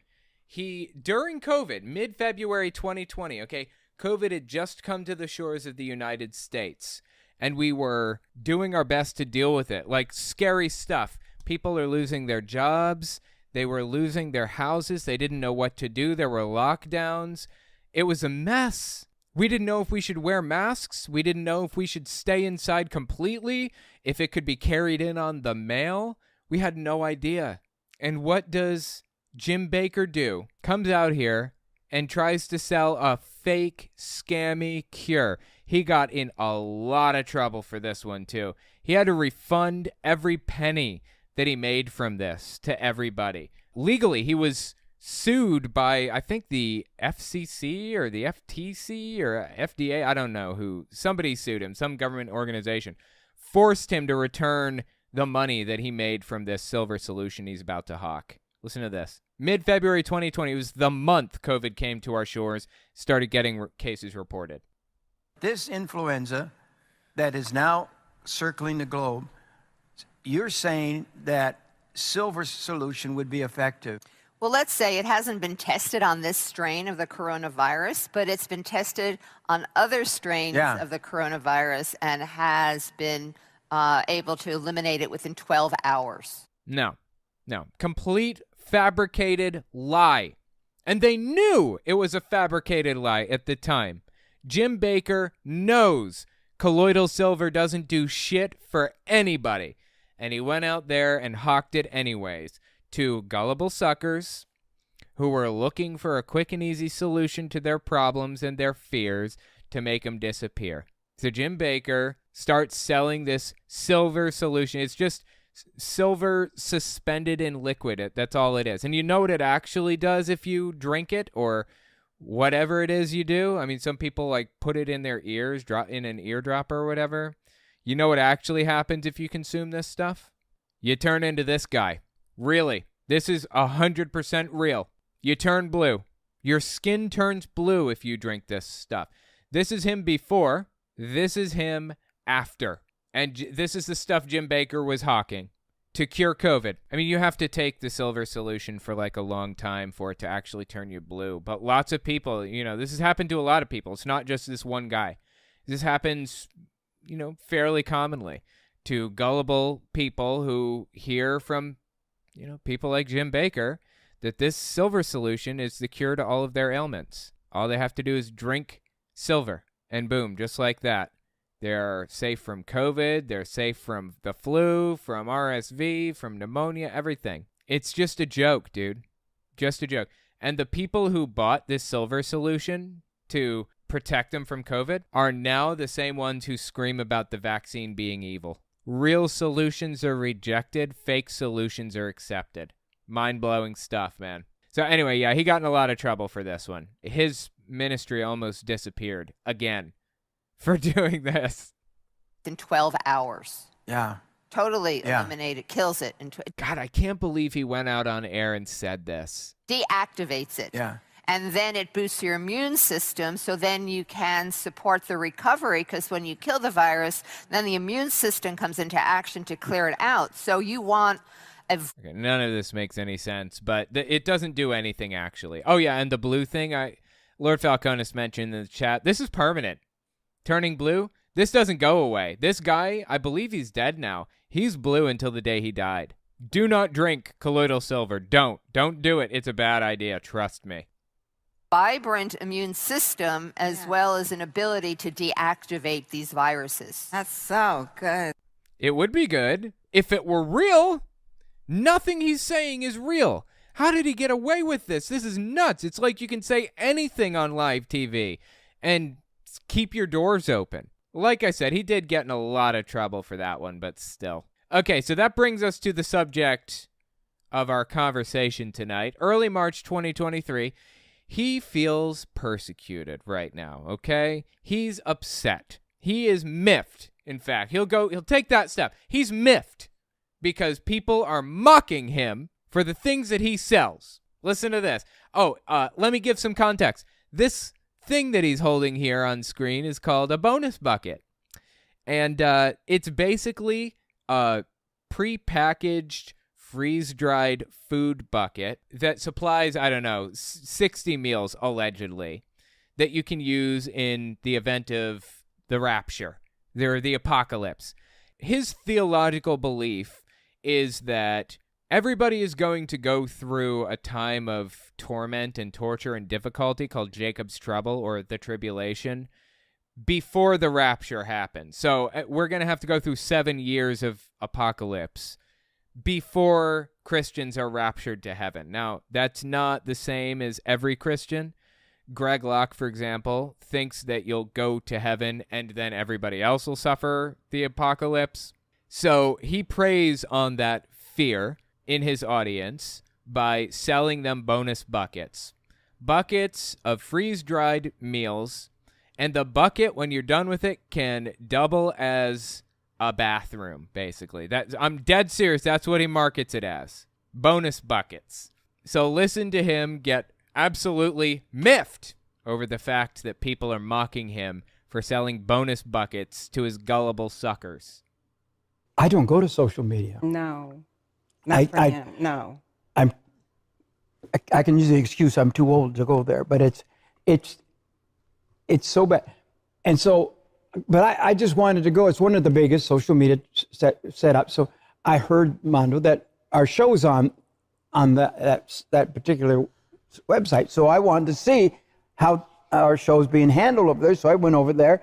Okay, so he discovers that people are laughing about the fact that he's grifting people out of every penny that they own. Go on. Handle over there. So I went over there, put in Jim Bakker.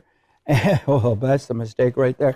And, yeah, I try to teach them throughout the years. Never Google yourself. Never check on yourself. That's right. You should never Google yourself. It only ends badly.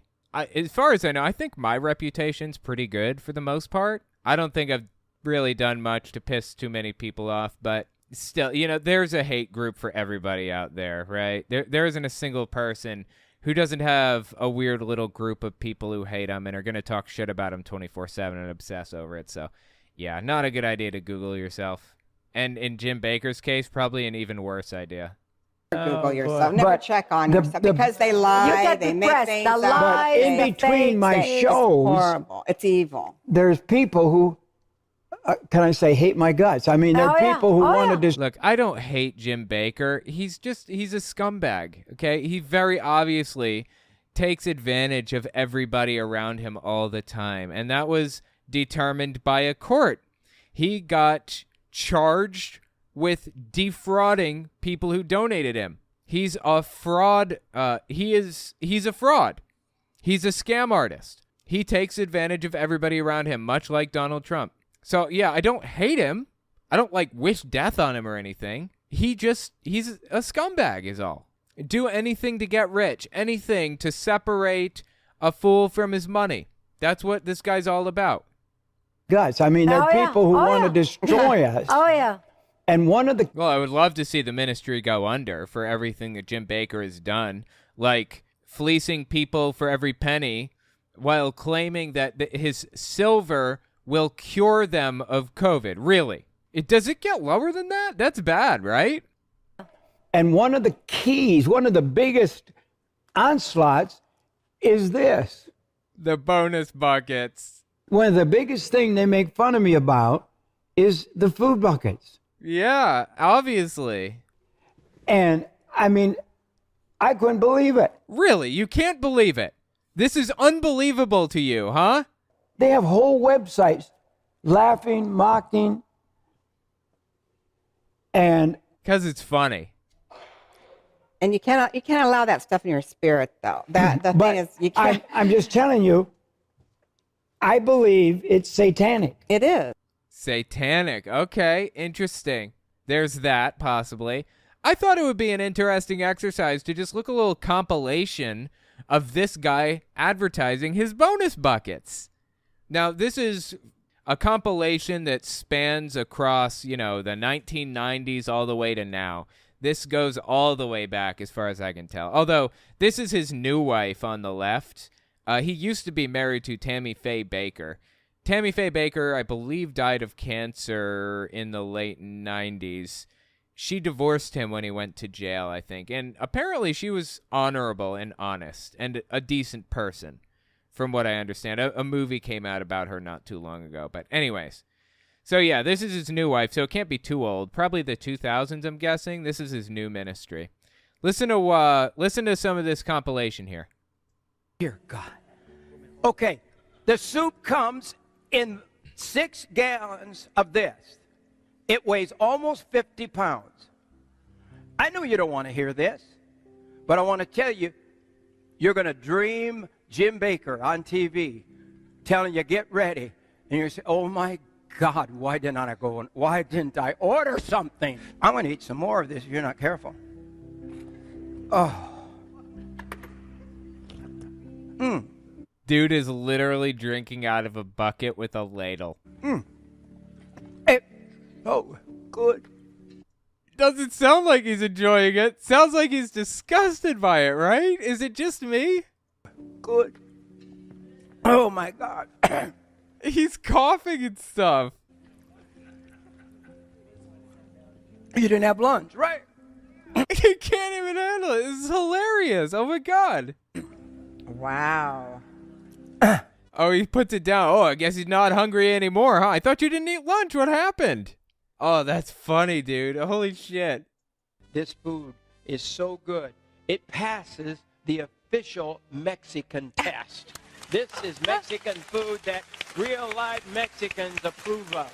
Real-life Mexicans, okay. This is not gringo food. This is good. Is that a slur? I don't know if that's a slur. Should I cut that out? Wow, dude. Good food, and it is unbelievable. Yeah. One of the things we've done around here, we stick them under coffee tables and end tables. You just stack them up, and then put a cloth over them. Yeah. Or get a piece of, cardboard or a piece of plywood, and you make a top, and then you just stack this food. You could have. Wow, dude. He wants people to fill their living room with bonus buckets and use them as coffee tables and like entertainment centers and stuff. Can you imagine stacking the bonus buckets up and just leaving a TV-shaped hole in between? Like, oh my God, dude, this is just embarrassing. Your whole living room with end tables and coffee tables made out of food buckets. Your whole living room, coffee tables, end table. Hell, make the couch out of them, right? Why not? Just do it. Yeah. This power goes out and there's no trucks running, and the EMP bomb or whatever they're talking about for these last day events. This 2-gallon bucket of packs of coffee, Yes. you could trade them for whatsoever you want. Trade them, okay? You could probably get a new car. Get a new car with a bucket of coffee. See what he's doing? This is pure scam artistry, right? The guy is overselling what he has here when it's honestly basically completely worthless. And what are people going to do with all of this garbage anyways? You want real survival supplies? I'll tell you what you should get. You should get a 5-pound or a 5-gallon bucket of rice, 5-gallon bucket of beans, and you should get a big stack of water containers. Those things, if you store them properly, they'll hold for years. A long, long, long time. And beans will provide you protein.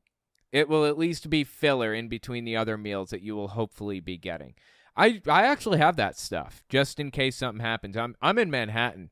You don't realize this probably, but if the apocalypse happens, Manhattan is straight up fucked. We're not, we're on an island here. If the electricity went out or whatever, you're not getting off this island. You're dead, probably, because there are only like 3 exit points, basically.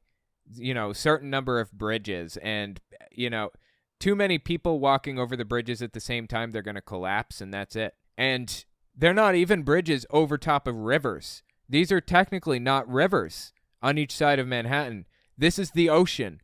This isn't considered a river. The East River and the Hudson, they're considered like straits or something because they open up directly into the ocean. So, I keep buckets of rice and beans around just in case something happens where the supply chain breaks down, like happened with COVID not too long ago or whatever. I'll tell you what I'm not buying. Jim Bakker's bonus buckets, that's what. And I'm not stacking them up like they're a coffee table. And I'm not planning to trade them for a car at any point either. He's such a scam artist, dude. Whatsoever you want. That's it. You could probably get a new car. The Bible says they're going to eat their arms. The Bible says they're going to eat their babies. Then it says they're going to eat their children. That's what people do when they get hungry. We have them. Dude, this is just pure, unadulterated, fear-mongering nonsense, right? Great. We have the plan, But the bartering, like the food that we send out, those packets of food are going to be more valuable than gold. I want to take more valuable than gold. Invest in your future. This is your 401k plan, honestly. No point in putting it in the bank. Just buy a bunch of bonus buckets, right? Why not? There's coming a day where the gold's not going to be valuable because if you can't eat it, it's not going to be valuable. I mean, there's certain things. I don't want to be crude, but I'm going to be anyway. Toilet paper is going to be worth a lot of money. And then you have the potatoes, soup, that heavy. Yeah, I guess he learned better than to try it out on his show anymore, right? After nearly coughing up a lung because he's going to vomit. Oh, I loved that. That was fantastic. And then we have bananas. We have the chocolate pudding for dessert. Right. We use it for, we bake cakes. We got enough stuff to bake a cake now. And the bread, you can just put this on your bread. The bread is so sweet. You can add a little more sugar to that bread and you got cake. You got a morning cake, I'll tell you that, a coffee cake. And you put that chocolate on top. You can have parties when the world's coming apart. Come on, people. Oh my God, this is so cringy and terrible. But would you believe it if I told you it gets even worse? No fucking joke. Listen to this one. Come on, people, and get the junk, de-junk your house. Are you hearing me at all? Oh, yeah. And get up and down. De-junk your house. Get the old coffee table out. Get that old entertainment center out. Stack up buckets to put your TV on. Stack up buckets to rest your feet on, to put your coffee cup on in the morning. You shouldn't even have a coffee table. Hell, you shouldn't have a table. No kitchen tables. Get that thing out of there. Stack up buckets in its place. Wow. I love summertime. I've got burgers made of beans. They're never fried. Oh, this is bad. All the chips and salsa to keep me warm way deep inside. That's what she said.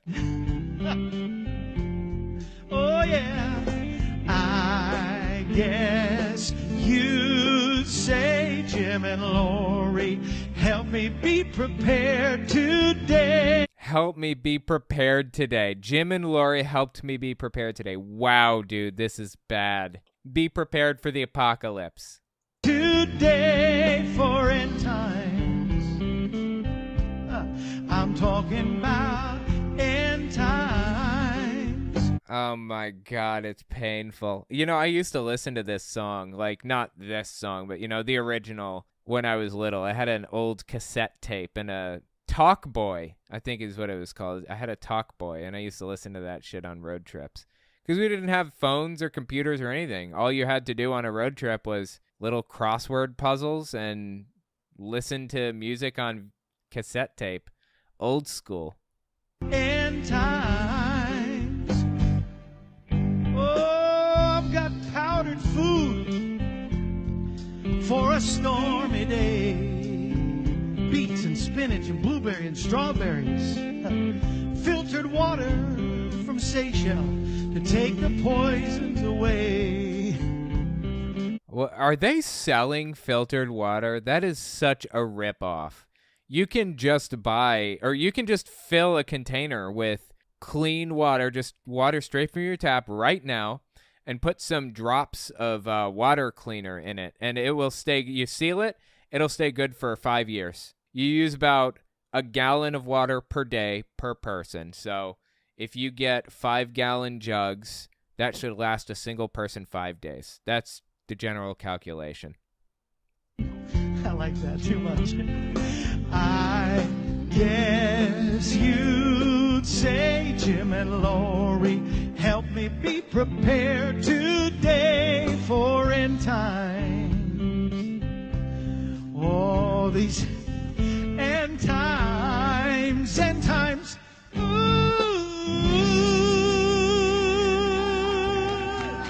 Do not clap for that. Did you hear those people clapping at the end?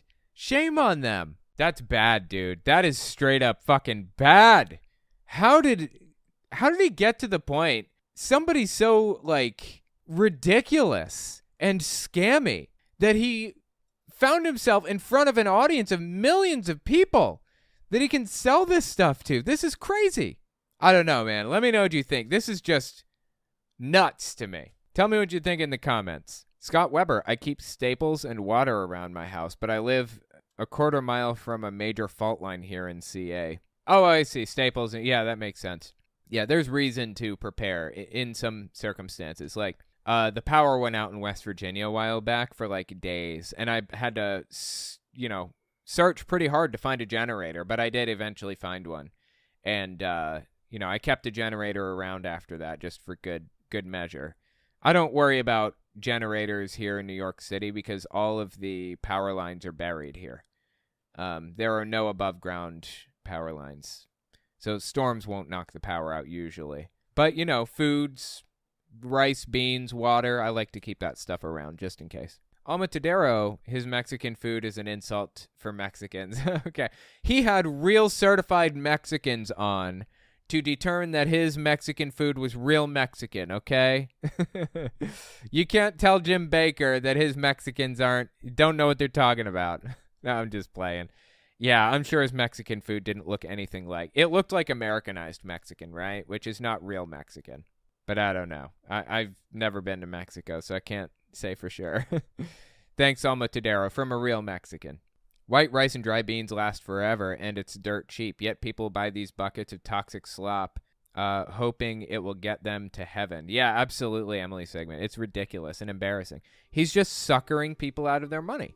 I mean, at least they're getting something back for their money, unlike this stupid fucking blanket. $1,000 blanket, really. That's all I've got for you. If you like what I do and you want to see me continue to do it, don't forget to check me out on Patreon. And take a look at my YouTube channels. Owen Morgan, where I talk about religious issues. Telltale Fireside Chat, where I talk about politics. Telltale Unfiltered, where I do long-form breakdowns of stuff like this, and Telltale Reads, where I read books by televangelists and others. I release everything in parts, but every part stands independently of the last, so you can jump in anywhere and I'll make sure it makes sense. You can find some ad-free, uncensored, complete versions of all my videos on my website, owenmorgan.com.